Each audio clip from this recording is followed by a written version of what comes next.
Now, this curry, Ben, is it a cheat?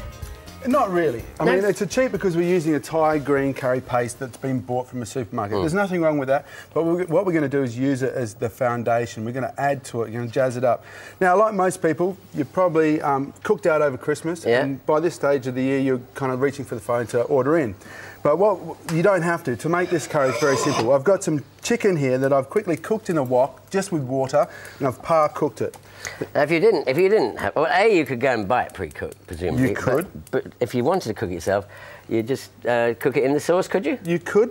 What I like about this is that it's nice and healthy, it's clean. We've only par-cooked it. You could use leftover roast chicken. Right. You could use salmon, prawns, fantastic. Like that. That's all right. So here we've got our curry paste, which has been bought. We've got some aubergines, some long green chilies, cayenne chilies, some Thai green chilies. Hot ones? Yes, very hot, because green curries are hot. Yeah, they are hot. Green beans, limes, sugar, some fish sauce, some water, and some coconut milk. OK. The first thing we Let's start. Is basically get a little bit of vegetable oil into the pan, and what we're going to do is basically fry off our curry paste, just to make it... Quite a bit, then? Quite a bit. That's a good 2-3 tablespoons. Obviously, the more you cook for, in terms of numbers, the more paste you use. This is enough for maybe a small family. So we've fried it until it becomes aromatic. OK, lovely smell. smell. We've got our coconut cream. When you open a can of coconut milk, you normally get a separation of liquids. What we're going to do is take that fatty part off the top. So you're not going to shake the can? No, don't shake the can. We want that cream. The cream settles to the top. So we take about 1/3 of it, and we cook this down now at a high heat. And what we're going to do is what the Thais would say, crack the milk. So we're separating the fat, we're evaporating the water. OK, so that's when the fat sort of floats to the top. Now, some Brits don't necessarily like fatty things, or what they think is perceived to be fatty things, because it's floating oil on the top. Is there any way you can bring that back? Not at all. Once it's cracked, it's separated. Right. It's a bit like a Béarnaise or a hollandaise sauce or a mayonnaise. It's split. Yeah, that's right. You can save mayonnaises, you can't with this. So we've got our cracked milk there. Now what we're going to do is add our chicken. Yep. OK. And you literally just blanch that in boiling salted water. We've done that in the wok, cleaned the wok out. Now I'm going to add my water, which is about 2 cups, OK? So 2 cups, a pintish, yeah, roughly? A pint, thereabouts.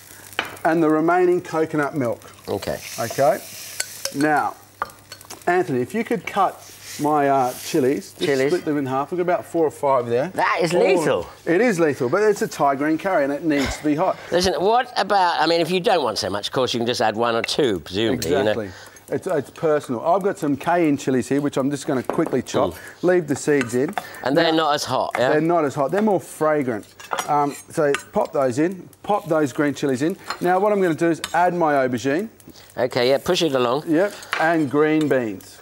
Brilliant. OK, and now what we're going to do is basically bring that to the boil and cook it until the beans are tender. Now, you can probably whack those straight in, Anthony. Chilies go straight in? OK, so... How long would that take to cook? That'll take probably about 5 to 10 minutes. You want to make sure the aubergines are nice and soft and the beans are cooked. This is at that point now. OK. I'm going to taste it, OK? Now, what a lot of the Brits think, and they haven't been to Thailand necessarily, they think it should be thick, and of course it shouldn't, should it? It should be soupy. OK, this is the fish sauce. This is the salt in Thai cuisine. There's 3 flavours, or 4 flavours, sweet, sour, hot and salty. OK. OK, we've got the fish sauce, a little bit of sugar. Sugar gives us sweetness. Which balances out the heat as well. Some lime juice. OK, let's have a little taste.